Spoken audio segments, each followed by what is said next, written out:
September 1878, Watauga County, North Carolina. The mountains here don't give up their secrets easily. Hollows cut so deep into the earth that sunlight barely reaches the creek beds.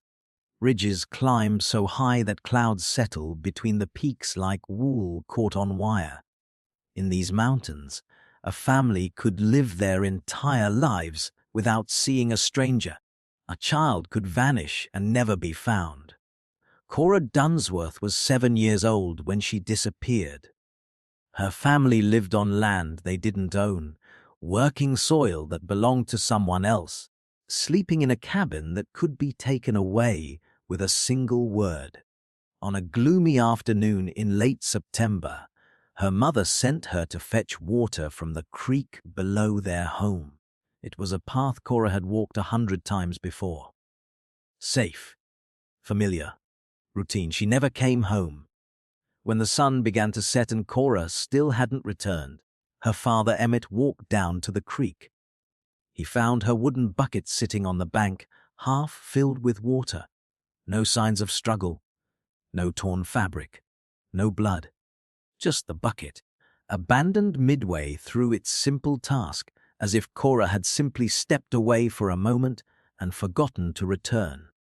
But Cora was gone, and what happened next would expose the darkest truth about power, privilege, and the price of justice in Appalachia.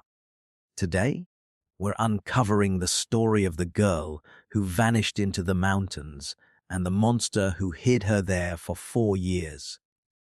This is the case of Cora Dunsworth and the man who thought he could make a child forget her own name. The question that haunted Watauga County for 4 years was simple. Where was Cora Dunsworth? But the answer, when it finally came, would be far more horrifying than anyone imagined. To understand what happened to Cora, you first have to understand the world she lived in. The mountains of North Carolina in 1878 were not kind to the poor. The Dunsworths were tenant farmers, which meant they worked land owned by the Vizie family. The Vizes had held these mountains since the 1790s, when the original land grant gave them thousands of acres stretching deep into unmapped territory. They were not just wealthy, they were royalty by Appalachian standards. Emmett and Ada Dunsworth lived in a small cabin on Vizie land, growing corn and beans, raising chickens, trading their labor for the right to exist. They had 4 children. Cora was the youngest, a quiet girl with dark hair and a birthmark on her left shoulder blade shaped like a thumbprint. Her mother would later describe her as shy but curious, the kind of child who asked questions about everything. Why did the creek run downhill? Where did birds go in winter? What made thunder? The Vizes had 2 sons. Edmund the elder managed the family empire with an iron fist. He was a businessman first, a landowner second, and a human being a distant third. Then there was Luther, the younger brother. The strange one. Luther Vizie lived alone in a cabin on the remote edges of the family holdings. He was known as an eccentric, a recluse who preferred the company of the woods to people. Neighbors saw him infrequently, always polite but distant, always watching. He never married.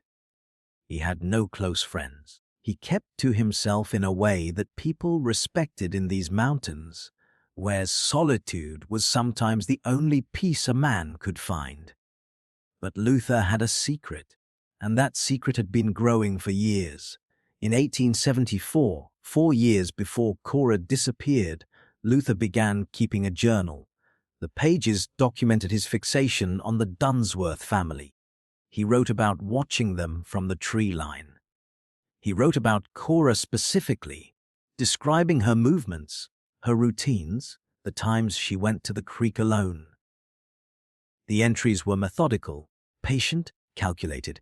He wasn't impulsive, he was planning. By 1878, Luther had identified a hollow deep in the Vizie land that appeared on no maps. It was 12 miles from the Dunsworth cabin, accessible only by paths known to hunters and no one else. The terrain was brutal. Steep ridges, dense laurel thickets, creek beds that turned into torrents when it rained. No one had reason to go there. It was perfect. In the weeks before Cora's disappearance, Luther began making trips to that hollow. He built a shelter against a rock outcropping, crude but functional, camouflaged with logs and bark and branches. He stockpiled supplies: cornmeal, dried beans, preserved meat. He was preparing a prison, and no one noticed. The Dunsworths trusted the Vizies because they had no choice. When you live on someone else's land, you trust them or you starve. When your children play near someone else's property lines, you trust them or you lock your family inside forever. Trust wasn't optional. It was survival, and Luther Vizie knew that. September 1878. The day Cora vanished started like any other. The weather was grey, the kind of autumn afternoon where the clouds hang low and the air smells like rain that hasn't fallen yet. Ada Dunsworth asked Cora to fetch water from the creek. It was late in the day, but not yet dark. The path was well worn. Cora had done this alone dozens of times before. She walked down the slope from the cabin, through the thin belt of trees, toward the sound of running water. She carried her wooden bucket, humming to herself the way children do when they think no one is listening. She never reached the creek. Luther Vizie was waiting. He had been watching the cabin all afternoon, waiting for the moment when Cora would be sent down the path alone. When she came within reach, he moved fast. No witnesses, no sound. He grabbed her, covered her mouth, and carried her into the woods before she could scream. He left the bucket on the creek bank half filled, to make it look like she had been there, and then wandered off. Then he took her 12 miles into the mountains, deeper than most men had ever traveled, to the hollow where no one would ever think to look. When Cora didn't return by sunset, Emmett went looking. He found the bucket. He called her name until his voice went hoarse. He searched the creek banks, the woods, the trails. Nothing. By nightfall, the panic had spread. The next morning, the entire community rallied. Neighbors came from miles away. They formed search parties, dividing the land into grids, calling Cora's name into the endless forest. Sheriff Gable organized the effort, coordinating groups, sending men into the deepest hollows and highest ridges. And Luther Vizie joined them. He volunteered eagerly, presenting himself as a concerned neighbor, a man who wanted to help. He directed search parties away from certain areas, claiming he had already checked them. He offered to search the most remote sections alone, the places where no one else wanted to go, and the searchers trusted him, because why wouldn't they? He was a Vizie. He owned half the county. For 6 days they searched. On the third day, heavy rains washed away any remaining tracks. The creek swelled, turning into a roaring cascade that could have swept a child away in seconds. Authorities began to believe Cora had drowned, her body carried downstream, lost forever in the churning water. They never found a body. They never found evidence of an animal attack. They never found anything. The search was called off. The case was closed. Cora Dunsworth was declared a tragic victim of the wilderness, another child claimed by the mountains that gave and took life with equal indifference. The Dunsworths were left with nothing but grief. And because they were tenant farmers, because they lived on Vizie land, because speaking out could mean eviction and starvation, they grieved in silence. They kept working. They kept living. They had no choice. But Cora wasn't dead. She was 12 miles away, locked in a shelter built by the man who had helped search for her. And she would stay there for 4 years. Imagine being 7 years old and waking up in total darkness. You don't know where you are. You don't know why you're here.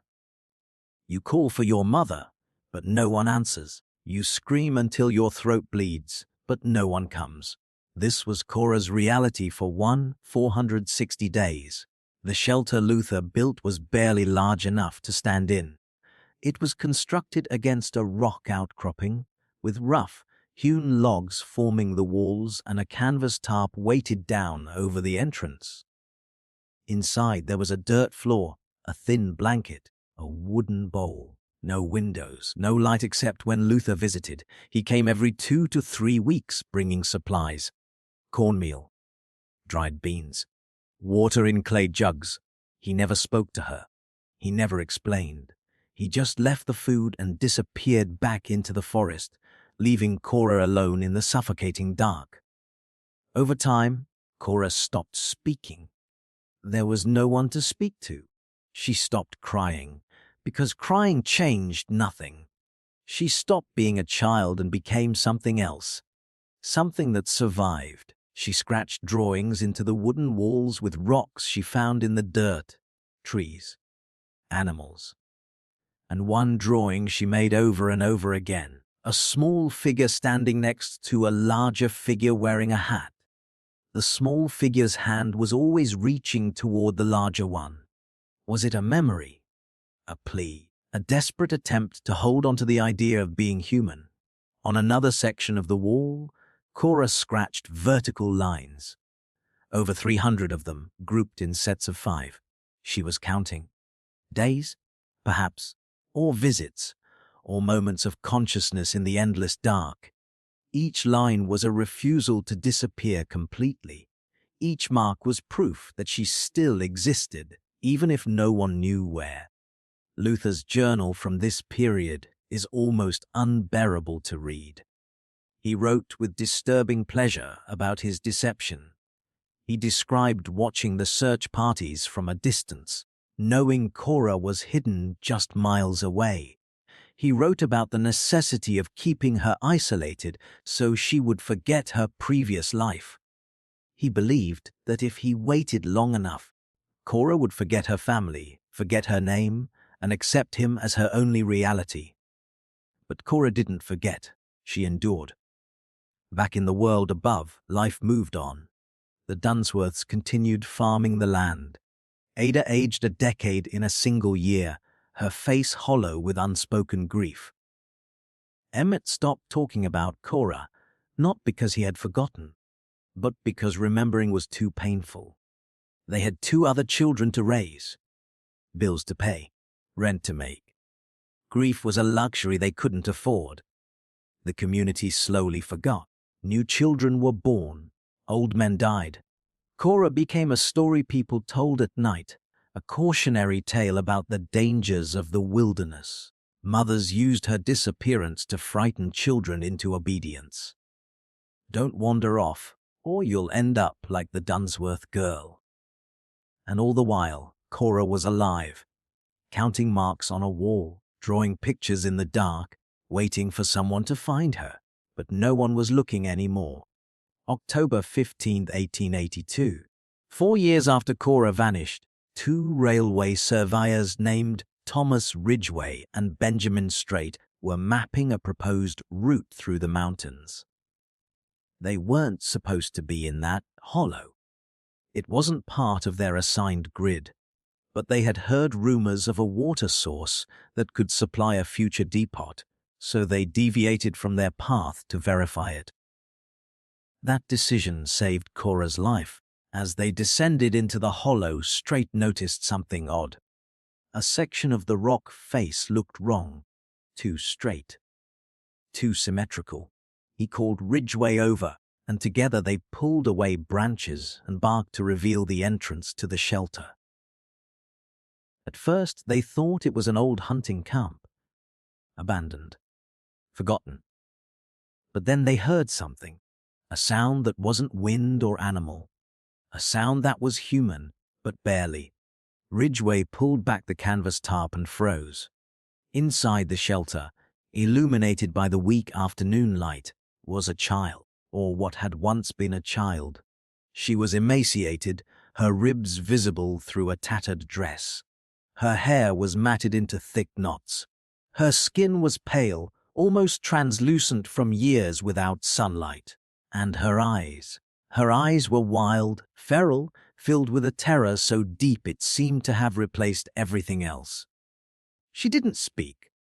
She made sounds guttural and nonverbal, like an animal that had forgotten language. She crouched in the corner, picking at the dirt floor with her fingers, rocking back and forth in a repetitive motion that suggested her mind had long ago retreated to some unreachable place. Straight stayed to guard the site, while Ridgway hiked back for help. The journey took hours. He didn't stop. He didn't rest. He ran through the darkening forest, stumbling over roots, sliding down embankments, driven by the image of that hollow-eyed child curled in the dirt. The next morning, Sheriff Gable, Deputy Ridgway, and Dr. Horace Latimer arrived at the hollow. The doctor approached the shelter slowly, speaking in a low, calm voice. Cora didn't respond. She stared at the ground, rocking, picking, humming tunelessly. Doctor. Latimer noted her physical condition. Severe malnutrition, muscle atrophy, developmental delays consistent with prolonged isolation. He said she behaved more like an animal than a human being, though he was careful to clarify that the behavior was learned, not innate. She had been made feral by captivity. Sheriff Gable examined the shelter. He found the drawings on the walls, the tolly marks. He found a wooden supply crate with manufactured nails, the kind you could only buy in town. He found scraps of fabric, a rusted tin cup, a child's boot with a twine lace replacing a broken leather one. And then, in a crawl space beneath the shelter hidden behind loose rocks, he found the bundle. Inside were items that had been stolen from the Dunsworth cabin years earlier. A hair ribbon, a carved wooden toy that Emmett had made for Cora's 6th birthday, fabric scraps that matched a dress Ada had sewn. These weren't things a lost child would carry. These were trophies, souvenirs, proof of ownership. Sheriff Gable didn't need to be a detective to know what this meant. Someone had taken Cora. Someone had kept her. And someone had been visiting this hollow for 4 years, bringing supplies, maintaining the prison, keeping her alive for reasons too disturbing to imagine. The sheriff sent for Ada Dunsworth. When she arrived and saw the child in the shelter, she collapsed to her knees, but Cora didn't recognize her. 4 years of isolation had erased faces, voices, names. Ada tried speaking to her, but Cora only stared, rocking, humming that tuneless sound. Then Ada remembered something. She asked the doctor to check Cora's left shoulder blade. He lifted the tattered dress, and there it was. A birthmark shaped like a thumbprint. The mark Ada had kissed 1,000 times when Cora was a baby. The mark that couldn't be faked or forgotten. Ada touched the birthmark and said, "Cora, it's me. It's Mama." Cora stopped rocking. She didn't speak, but her hand moved slowly to her own shoulder, touching the mark as if confirming it was real. It wasn't recognition. Not quite. But it was something. A flicker of memory. A ghost of connection. Sheriff Gable knew he had found Cora Dunsworth. Now he had to find the man who took her. The investigation moved fast once the evidence started piling up. Sheriff Gable examined the land records at the Watauga County courthouse and discovered that the hollow where Cora was found belonged to the Vizie family. It had been part of the original land grant from the 1790s, never sold, never subdivided. Only someone with intimate knowledge of the Vizie holdings would know the hollow existed. Gable interviewed locals. A woman named Sarah Cutler, who owned a general store in a nearby settlement, confirmed that Luther Vizie had been buying supplies regularly for years. Cornmeal, dried beans, preserved meat, far more than one man living alone could need. When asked, Luther had always claimed it was for a hunting camp. The sheriff rode out to Luther's cabin on October 19, 1882. Luther answered the door calmly, almost pleasantly. He seemed unsurprised by the visit. When Gable explained that Cora Dunsworth had been found alive, Luther's expression didn't change. He simply nodded and said, "I see." Gable searched the cabin with Luther's permission. That permission would later be used against the prosecution, but it didn't matter. What they found was damning. In a locked trunk beneath Luther's bed, Gable discovered the journal. Page after page of meticulous documentation. Drawings of the Dunsworth cabin, maps of the hollow, plans for transporting supplies undetected, and entries. Hundreds of entries describing his obsession with the family, his fixation on Cora, his belief that isolation would make her forget and eventually accept him. In a box hidden in the root cellar, Gable found more trophies. Cora's hair comb, a cloth doll that Ada confirmed had gone missing the same day Cora disappeared. Fabric scraps cut from one of Cora's dresses. Luther was arrested on the spot. He didn't resist. He didn't confess. He simply looked at the sheriff and said, "She was safe. I kept her safe." As if 4 years of captivity, isolation, and terror could ever be called safety. The arrest of Luther Vizie sent shockwaves through Watauga County.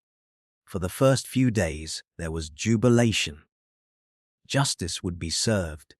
The monster would hang. The community would be made whole. But then reality set in. Luther wasn't just any man, he was a Vizie, and the Vizie family controlled the county in ways most people didn't fully understand. They owned the land. They owned the businesses. They owned the politicians. And Edmund Vizie, Luther's older brother, had no intention of letting the family name be dragged through the mud. Edmund moved quickly. He met privately with Judge Samuel Pritchard, a business associate and longtime family friend. He met with prosecuting attorney Daniel Fentress, whose campaign Edmund had funded. He made it clear that a public trial exposing the full details of Luther's crime would be bad for everyone. Bad for the county. Bad for business. Bad for the future. Witnesses who had agreed to testify began recanting. Sarah Cutler, the general store owner, suddenly couldn't remember the specifics of what Luther had purchased. A farmhand who had seen Luther transporting supplies into the mountains claimed he must have been mistaken. One by one, the case against Luther weakened, not because the evidence disappeared, but because people were too afraid to speak. The Dunsworths received visits from men who worked for Edmund. The message was subtle, but clear: cooperate, and you can stay on the land. Make trouble, and your family will be out by winter. Emmett wanted to fight. Ada begged him not to. They had 2 other children. They had no money. They had nowhere to go. The trial began in May 1883, 8 months after Cora was found. The courthouse was packed beyond capacity, standing room only, with people pressing against the windows to hear. The poor saw it as a test. Would justice apply to them, or only to those who could afford it? The prosecution presented the evidence: the journal, the trophies, the shelter. The testimony of Dr. Latimer confirming Cora's condition was consistent with prolonged captivity. But there was one problem. Cora herself couldn't testify. She was still mostly nonverbal, terrified of crowds, unable to articulate what had happened to her. And without the victim's testimony, the defense argued, there was no proof of intent.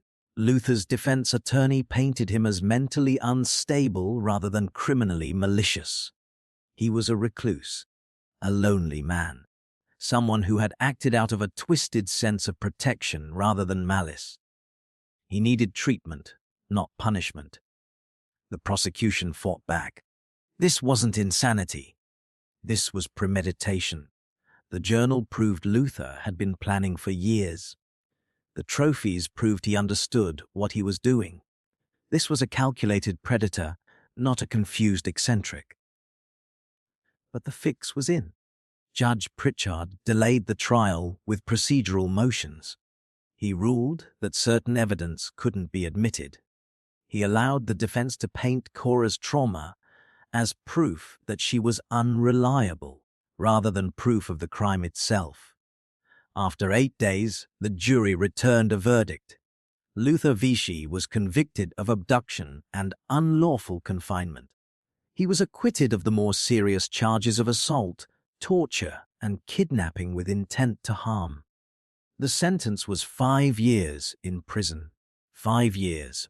For 4 years of captivity, for stealing a child's life. When the verdict was read, Cora Dunsworth stood up in the courtroom and screamed. "Justice is for sale!" she shouted. "Justice is for the rich." She was escorted out by deputies, but her words were printed in newspapers as far away as Riley. People read them and knew she was right.